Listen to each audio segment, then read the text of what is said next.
Ada seorang abid, ahli ibadah, zahid, orang yang zuhud, dunia tidak masuk ke dalam hatinya. Dia bernama Ibrahim bin Adham. Dia dokter penyakit hati yang merusak hati, riya, sum'ah, penyakit sombong, angkuh, takbur. Lalu datang seorang laki-laki menemui Ibrahim bin Adham radhiyallahu an, bertanya, "Wahai Tuan Ibrahim bin Adham, aku ini pelaku dosa. Banyak sekali perbuatan dosa.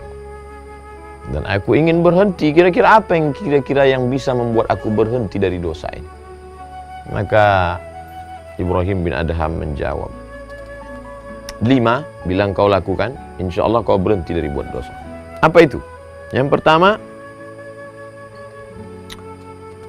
kalau ada niat dalam hatimu ingin melakukan perbuatan maksiat, jangan makan rezeki yang diberikan Allah. Ini yang pertama. Setiap ada niat dalam hatimu ingin buat dosa, jangan makan rezeki yang diberikan Allah. Insya Allah kamu berhenti. Lama dia berpikir.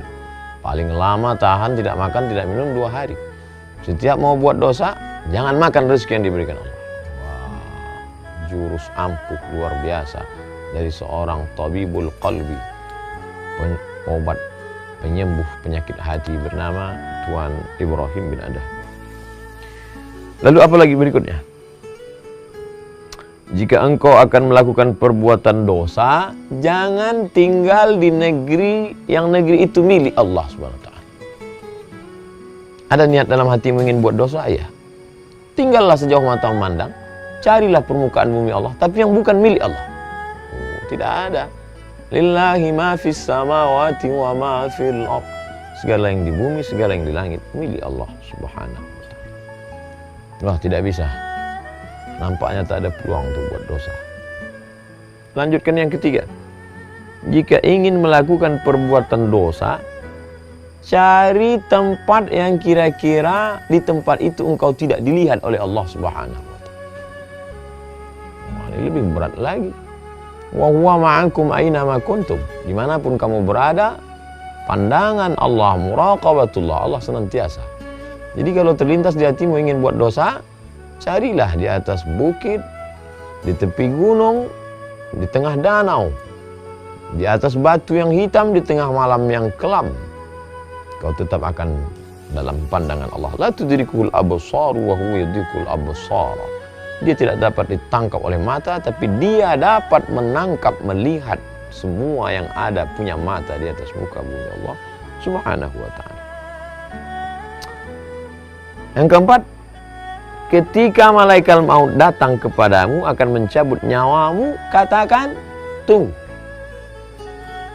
Ada niat dalam hatimu ingin buat dosa? Ya, silakan buat dosa. Tapi nanti ketika malaikat maut datang akan mencabut nyawamu, dapatkah engkau berkata, tunggu wahai malaikat, aku bertobat dulu? Berapa banyak orang yang mati dalam perbuatan maksiatnya, mati dalam perbuatan dosanya, mati dalam keadaan na'udzubillah su'ul khatimah. Lalu kemudian yang kelima. Yang kelima ini hampir saja laki-laki itu tak lagi dapat mendengarkan ucapan Ibrahim bin Adham karena dia larut dalam tangisan. Karena betul-betul kunci pintu, tertutup peluang untuk berbuat dosa dari ucapan seorang hamba Allah. Mungkin dia tidak mendapatkan wahyu karena wahyu sudah terputus. Tapi dia diberikan Allah ilham, bisikan dalam hatinya. Yang kelima, ketika malaikat Zabaniyah datang untuk memasukkanmu ke dalam neraka jahanam, jangan engkau pergi bersama mereka. Siapa yang sanggup menolak? Ketika malaikat Zabaniyah menarik, menyeret, menggiring akan masuk ke dalam neraka, lalu kau berkata, aku tidak mau ikut dengan kalian. Siapa yang sanggup? Uli ajnihatin, malaikat makhluk bersayap, masna, 2, wa sulasa, 3, wa ruba', 4. Dan ketika sayap-sayapnya itu dia kepakkan seluas langit dan bumi, siapa yang sanggup menolak itu semua? Oleh sebab itu dia pun tersungkur dalam keadaan meneteskan air mata, takut kepada Allah SWT. Tak ada peluang untuk berbuat dosa. Renungan yang amat sangat mendalam dari dialog seorang hamba Allah yang abid, ahli ibadah, yang zahid, yang suci, hatinya bersih, sehingga Allah ilhamkan ke dalam hati itu jawaban-jawaban pamungkas, sehingga tak ada peluang sama sekali. Apa pelajaran yang dapat kita ambil?